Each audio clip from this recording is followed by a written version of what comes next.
Hello friends, I am Roshan. Welcome to my YouTube channel combine lecture series. ये हमारी English की class है जहां हम डिस्कस कर रहे हैं सब्जेक्ट वर्ब एग्रीमेंट के बारे में। तो पिछली क्लास में आपको कुछ रूल्स बताए गए थे सब्जेक्ट वर्ब एग्रीमेंट से लेकर के। तो आज फिर हम कुछ नए रूल्स को देखेंगे, उनके एग्जाम्पल्स को सॉल्व करेंगे कि किस प्रकार से कौन सा सब्जेक्ट होगा तो कौन सा वर्ब उसके साथ इस्तेमाल की जाएगी। वो वर्ब सिंगुलर होगी या वो वर्ब प्लूरल होगी, कब सिंगुलर होगी कब प्लूरल होगी, इन्हीं चीज़ों को आज डिस्कस किया जाएगा। तो पिछली क्लास में आपने देखा था कि अगर इंडेफिनिट नंबर होता है उसके बाद ऑफ होता है और फिर कोई नाउन जुड़ा हो तो ऐसी कंडीशन में हम क्या करते थे, सबसे पहले ऑफ के बाद वाले नाउन को देखते थे। यदि वो काउंटेबल होता था और सिंगुलर नंबर तो सिंगुलर वर्ब का इस्तेमाल किया जाता था, काउंटेबल होता था और प्लूरल नंबर तो प्लूरल वर्ब का इस्तेमाल किया जाता था। और यदि वही नाउन अनकाउंटेबल हो गया तब ऐसी कंडीशन में क्या करते हैं हम लोग, ऐसी कंडीशन में फिर उसके साथ सिंगुलर वर्ब का इस्तेमाल किया जाता। फिर हमने देखा definite article the number of boys, last में ये आपको बताया गया था द नंबर ऑफ बॉयज। तो ऐसी कंडीशन में आप द डेफिनिट आर्टिकल, इसलिए यहाँ पे सिंगुलर वर्ब का ही इस्तेमाल किया जाएगा। ठीक है, कभी भी द नंबर ऑफ मिलता है आपको तो सिंगुलर वर्ब का इस्तेमाल किया जाता है। जैसे अगर हम कहें 2/3 या 23%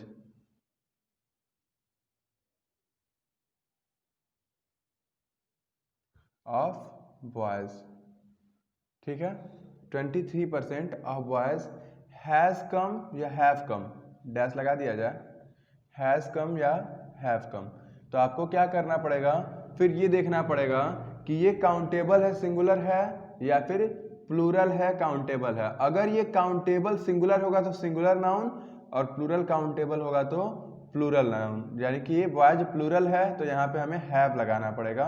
लेकिन अगर यहीं पे द लगा दिया जाए तो द के साथ भी सेम केस होगा। अगर ये अनकाउंटेबल है यानी कि द 5% ऑफ मिल्क तो ये बन गया अनकाउंटेबल, और जब अनकाउंटेबल बन गया तो यहाँ पे अनकाउंटेबल वर्ब भी इस्तेमाल की जाएगी। ठीक है, तो ये कॉन्सेप्ट हमने पिछली क्लास में कुछ डिस्कस किए थे। आज हम चलते हैं अपने नए रूल की तरफ कि नया रूल कैसे सॉल्व किया था, नए रूल के एग्जाम्स कैसे बनाए जाते हैं। ठीक है, चलिए देखते हैं। तो नया रूल क्या कहता है भाई, नया रूल में है कि यदि कभी भी सेंटेंस में कोई कलेक्टिव नाउन इस्तेमाल किया जाए और इससे पहले ए वर्ड का इस्तेमाल हो तो वहां पे हमें सिंगुलर वर्ब का इस्तेमाल करना पड़ेगा।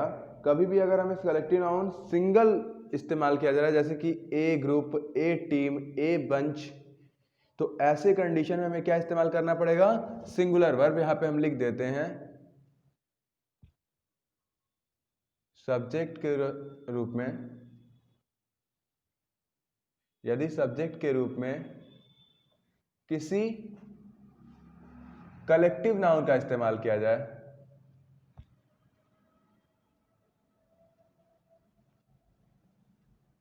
नाउन का प्रयोग किया जाता है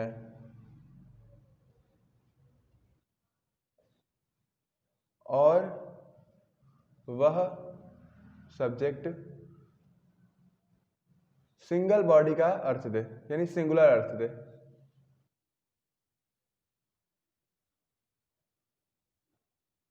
देता है, तब सिंगुलर वर्ब का प्रयोग किया जाता है। ठीक है, कभी भी आपको कलेक्टिव नाउन मिलेगा और उसके मेंबर्स की बात नहीं की जाएगी, पूरे कलेक्टिव नाउन की बात की जाएगी, तब हम क्या करेंगे, सिंगुलर वर्ब का इस्तेमाल करेंगे। विद एन एग्जांपल हम इसे समझने की कोशिश करते हैं। जैसे हमें कहना है ए सेट ऑफ पेन, ठीक है,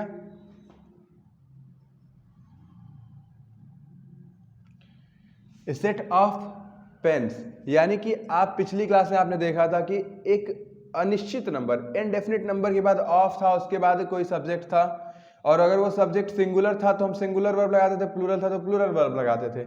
लेकिन यहाँ पे ऐसा बिल्कुल नहीं है, क्योंकि ये जो वर्ड इस्तेमाल कर दिया गया वो क्या है, एक कलेक्टिव नाउन है, एक इंडेफिनिट नंबर नहीं है, एक कलेक्टिव नाउन है। तो हमें अगर यहाँ पे वर्ब फील करनी हो, जैसे हमने यहाँ पे लिखा परचेज्ड, और आपको दो ऑप्शन दे दिए, हैज बीन, हैव बीन। ठीक है, तो भाई ध्यान देना, जो पिछला रूल था वो इंडेफिनिट के सेंस में था, और यहाँ पे ये जो रूल है वो कलेक्टिव नाउन के बेस पे है। हम इसे देखेंगे, क्या ये ए नंबर ऑफ है, ए लॉट ऑफ है, ए हीप्स ऑफ है, सम ऑफ है, ऑल ऑफ है, ऐसा कुछ नहीं है। जो हमारा सेट है, सीरीज है, बंच है, टीम है, ग्रुप है, कमेटी है, ये सारे वर्ड क्या कहलाते हैं? Collective noun. अगर ये कलेक्टिव नाउन हो गया तब कलेक्टिव नाउन के साथ हमेशा और हमेशा सिंगुलर वर्ब का इस्तेमाल करना ही है आपको, अगर इसके मेंबर्स की बात ना की जाए। ठीक है, तो कभी भी यहां पे कलेक्टिव नाउन मिलेगा तो आपको क्या करना है? तुरंत इसे सिंगुलर वर्ब के रूप में बना लेना है।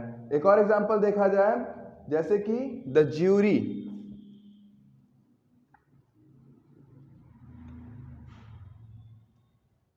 गिवन। ज्यूरी क्या है? कलेक्टिव नाउन है। यहां पे हमने कलेक्टिव नाउन का इस्तेमाल कर लिया, वर्डिक्ट।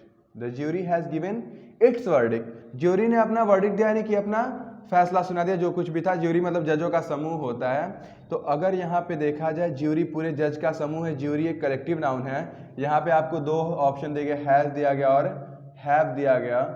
तो आप क्या करेंगे? हैज को फिल करेंगे, क्योंकि ये कलेक्टिव नाउन एक पूरी बॉडी के सेंस में है। लेकिन अगर वही कहें the jury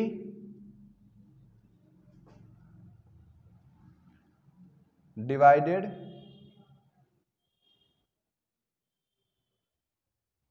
into their members,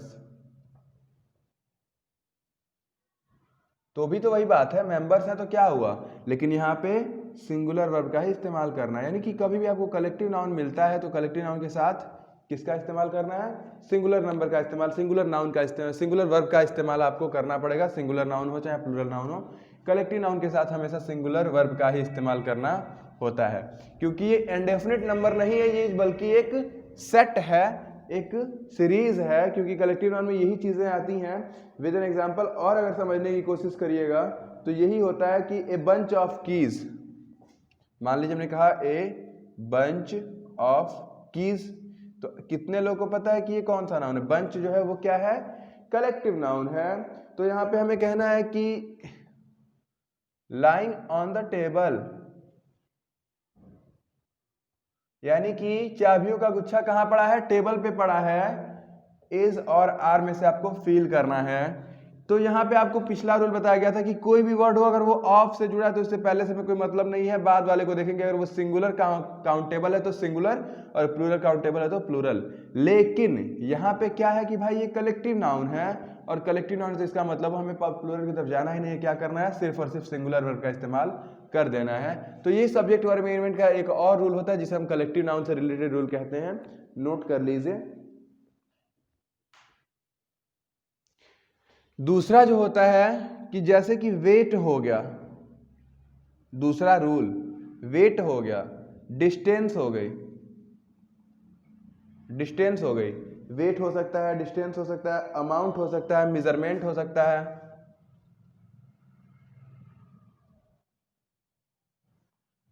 measure, ठीक है, आदि की एक निश्चित मात्रा के साथ, निश्चित मात्रा के साथ हमेशा सिंगुलर वर्ब का इस्तेमाल किया जाएगा।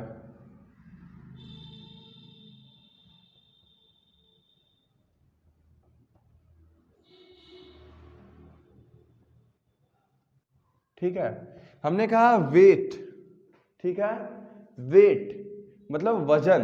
वजन कितना ज्यादा कितना भी अगर हो जाए कोई फर्क नहीं पड़ता, वो अगर फिक्स है, वेट लिखा तो भाई वो वेट हमारा अब्स्ट्रैक्ट हो जाता है, लेकिन ये फिक्स है 10 kg,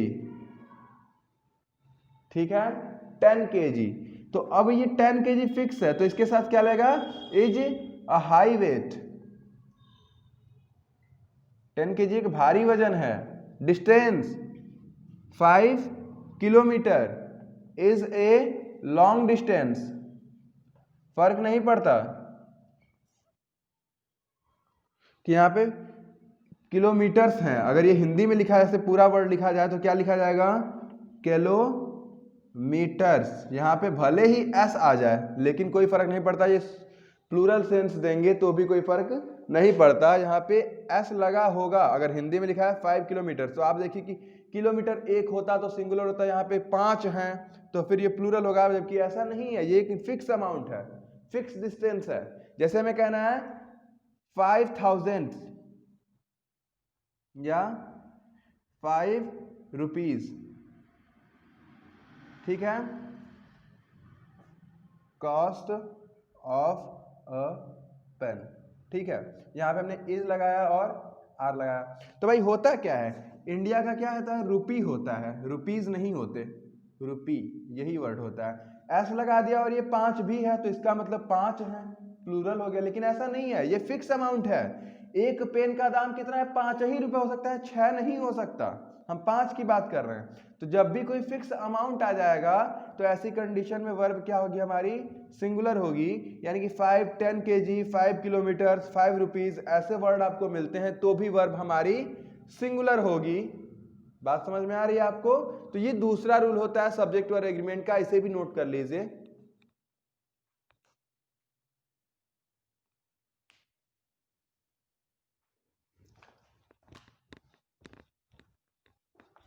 फिर आते हैं अपने तीसरे रूल की तरफ। कुछ किताबों का नाम, किसी देश का नाम देखने में ऐसा होता है कि वो प्लूरल फील महसूस होता है कि वो प्लूरल है, लेकिन होता नहीं है, क्योंकि एक ही किताब होगी, भले उसका नाम द अरेबियन नाइट्स रखा गया है। जैसे हमने कहा the Arabian nights,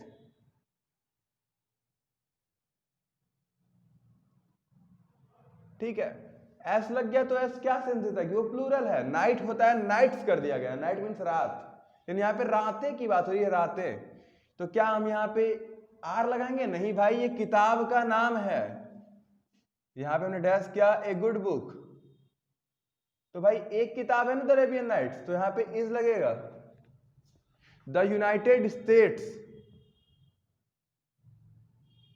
United states, अब यहाँ पे स्टेट होता तो एक होता स्टेट्स हो गया, तो क्या ये प्लूरल हो गया? नहीं, ऑफ अमेरिका,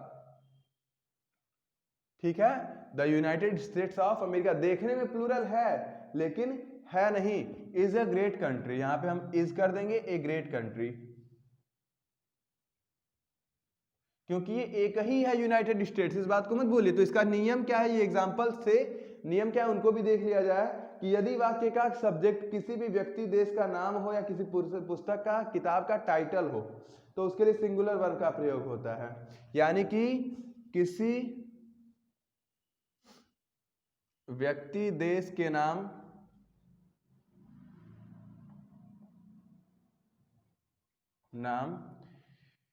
या किताब के टाइटल, शीर्षक लिख दे, शीर्षक यानी टाइटल के साथ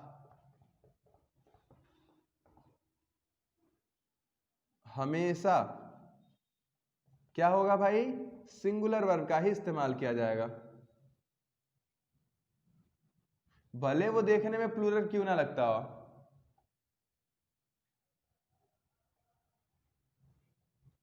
भले ये अरेबियन नाइट्स है, देखने में प्लूरल लग रहा है, जैसे the Hindustan times, Hindustan times, time होता तो मान लीजिए समय, टाइम्स मतलब ये प्लूरल सेंस देने लगा एस लगाने से, लेकिन क्या ये इसके साथ लगेगा? प्लूरल नहीं लगेगा, क्योंकि ये अखबार का नाम है, टाइटल है उसका। तो यहाँ पे इज अ गुड न्यूज़पेपर, इस तरीके से आप कभी भी बनाएंगे तो देखने में भले वो प्लूरल लगता है लेकिन उसके साथ हमेशा सिंगुलर वर्ब का इस्तेमाल किया जाता है। तो ये भी एक हमारा सब्जेक्ट वर्ब एग्रीमेंट का रूल है। अगर इस टॉपिक में कोई भी चीज़ आपको अभी तक ना समझ में आई हो तो आप कमेंट करके पूछ सकते हैं। मिलते हैं नेक्स्ट रूल के साथ नेक्स्ट वीडियो में। Thank you.